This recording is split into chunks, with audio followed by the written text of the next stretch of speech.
Hi guys, welcome back to my channel. My name is Tosin for those that are new here, and in today's video, as you can have seen in the title, I'm going to be talking about business. We're trying to take our business from 0 to hero. We're trying to take our business from 100 to 1000 and from 1000 to 2000, and progressive thinking. Now the reason I'm doing this video is because this morning I was just musing about business growth, how to grow business, fairly small and medium scale businesses that like practically every business owner now, especially in my age group or in this generation, this our generation, everyone has a business on Instagram or has a business that they're kind of trying to generate money from besides their regular day job.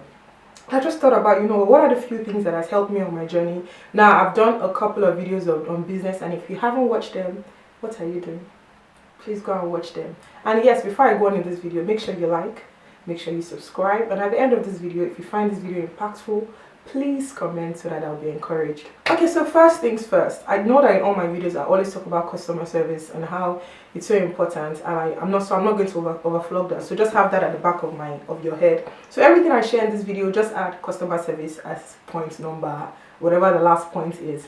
So the first things first, I would say a lot of business owners are not really jumping into the world. You're not jumping. When I say business owners, I don't mean the ones that are advanced. I mean small business owners. Let me say you just started making wigs, or you just started selling clothes, or you make or you have a small maybe printing company, or you do souvenirs, or just any form of business, not large scale, small sized business. A lot of people have not really decided to take their business to an e-form. So many companies don't have websites, many companies don't have custom domain names, of course, because you don't have a website, so you don't have a custom domain name. So like many companies don't have accounting softwares, many companies still do paper and biro or head or write at the back of their journal, or they have an Excel sheet, which is not bad as long as you get the job. Hey, can I speak? As long as it gets the job done.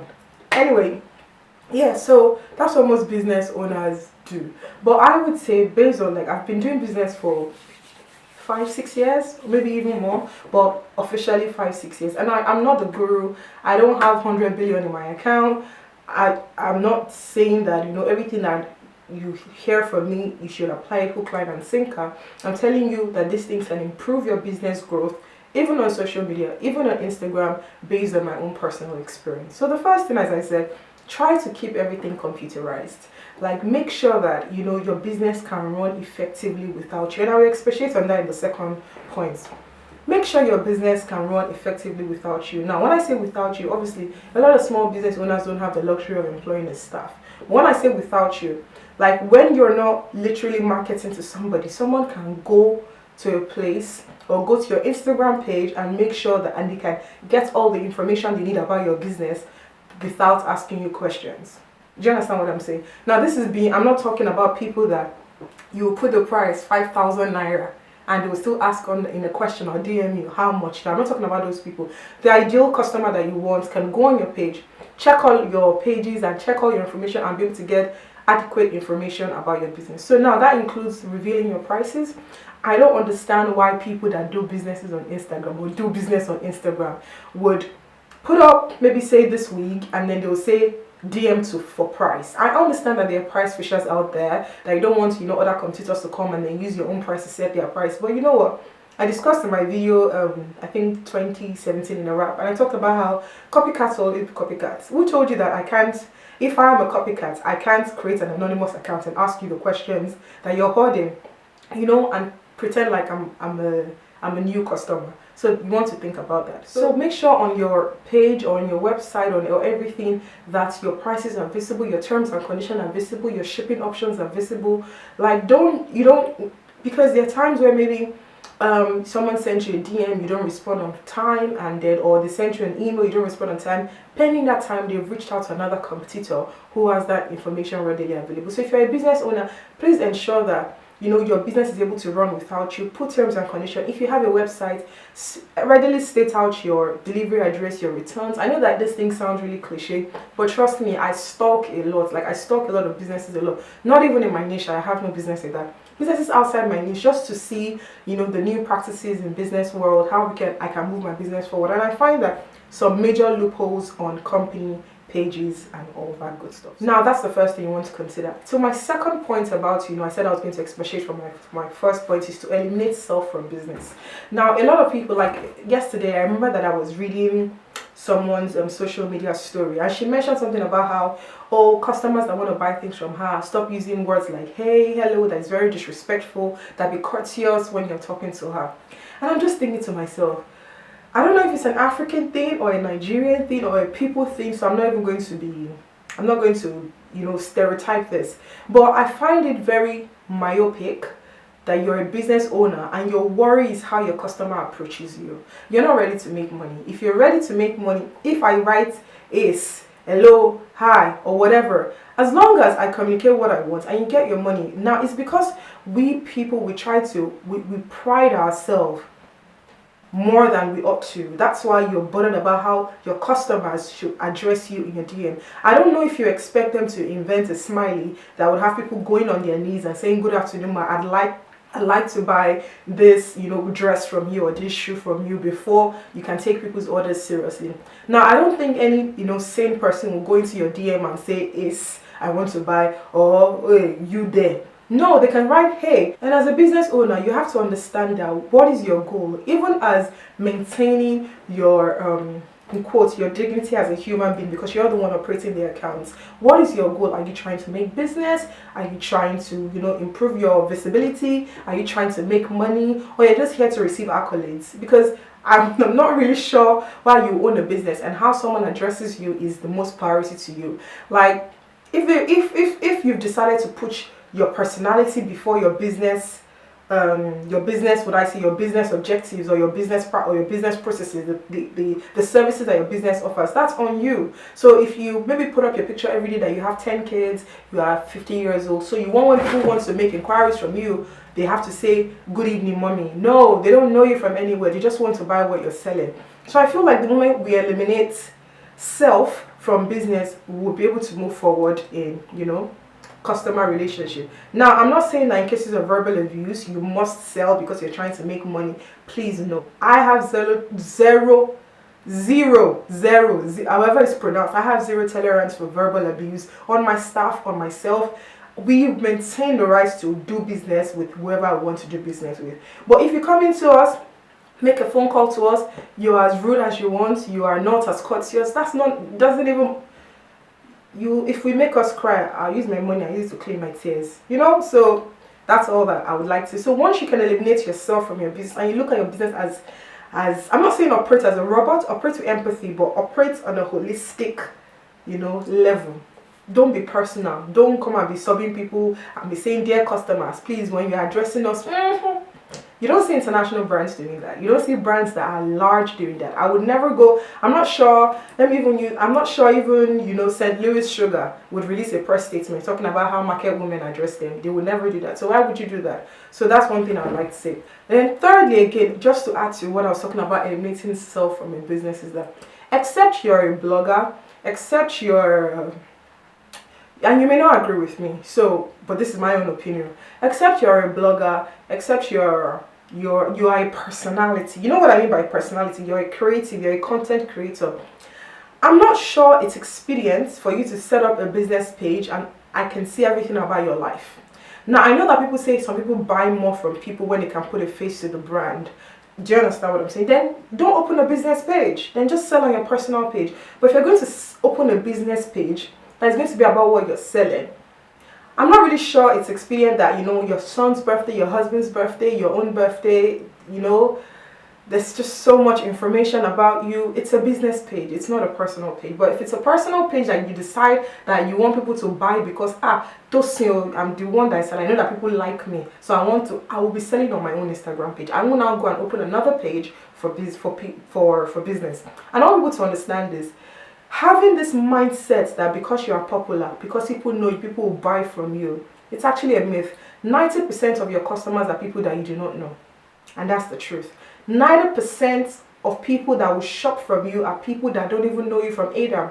So you putting your personality before your business values, before your business processes, before what your business is actually selling, the exact products that your business is selling or the products that you're retailing, I think it's foolishness. But then As I said, you may not agree with me. This is just my own 2 cents, okay?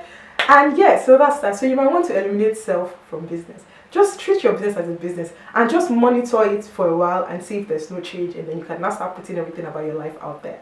Next point I'd like to say about business is that, you know what, find out different ways that you can improve sale.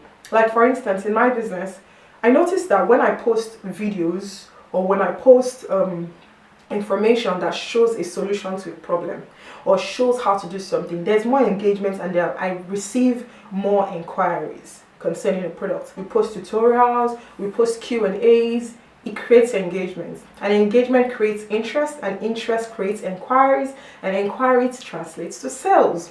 So let's say I have this product in stock. Instead of me just saying, come and buy, let me use it, come and buy this tail comb, come and buy this tail comb.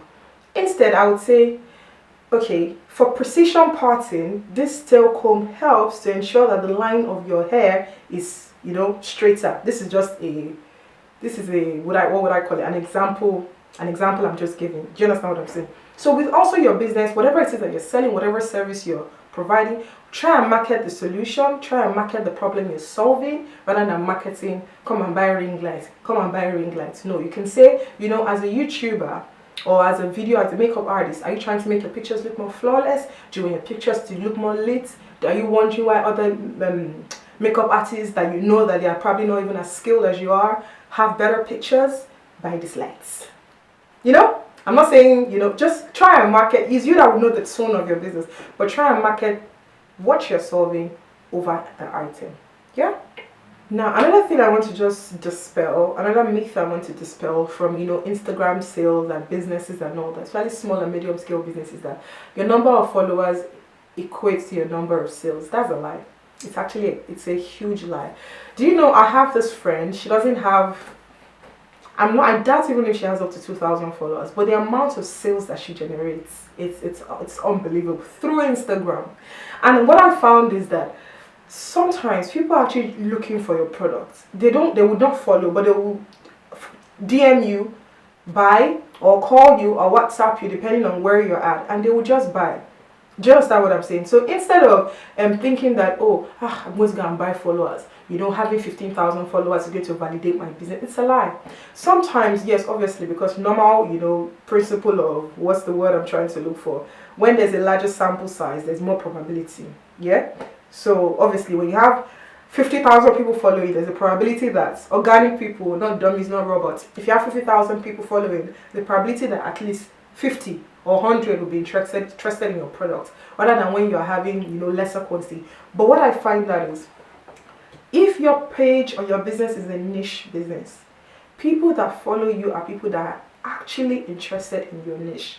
So you have more sales translation over someone that sells everything in the world, or they don't have a niche product as well, but they have all their friends, their cousins, the ones they bought, the ones they've not bought, everybody, their friends, people that are interested in their products, a large group of people following them.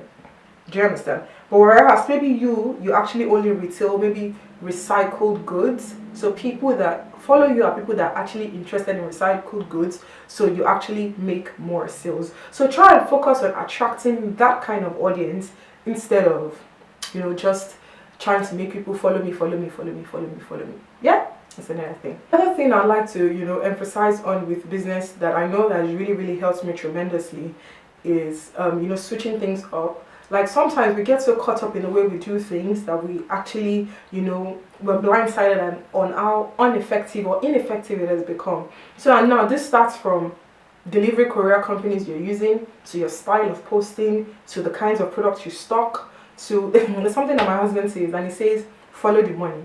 Do you understand? Sometimes you're like, you know, I started this business for 20 years and, you know, I've been doing this business for so long, but then the business is not growing. What happens is that you will become obsolete if you don't, you know, revamp. That's what happened to Nokia. So you keep saying, oh, we've been like this for many years, or I have built this business for 20 years and it's only weeks. Guess what? They'll come, this week thing, it's a phase.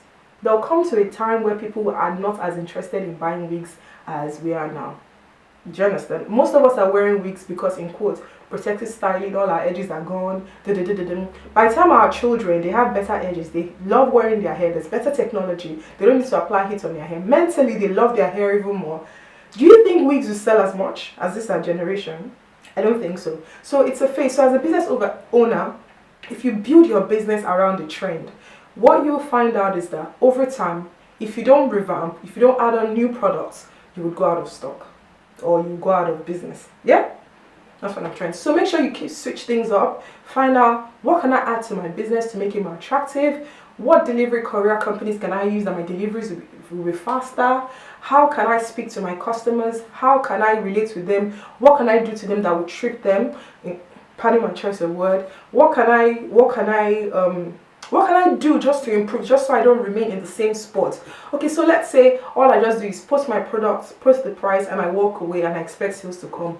What about doing a photo shoot? What about getting an influencer to work with me on a campaign? What about paying somebody to, rebrand your business?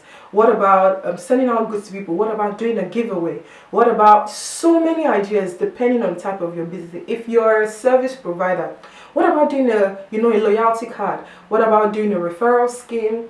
What about doing a campaign? What about doing a Valentine's Day promo, Mother's Day promo, something package? Don't just do come and buy and sell. Find a way to switch things up. Yeah. So those are my few tips on just how to keep your social media business popping, or business on social media popping. Those are just a few things I just wanted to talk about. I'm not sure if this video is going to have a perfect flow. I just filmed it and I'm just talking as the spirit leads. And yeah, so that's about it for this video. So make sure you like, make sure you share, make sure you subscribe. Yes, that's very important to me. If you love me, you love my content, you think I share something that has been worth your while, I'm not wasting your time, please subscribe, tell your friends about my channel, and yes, let's help each other to flourish. Until next time, stay blessed. Bye.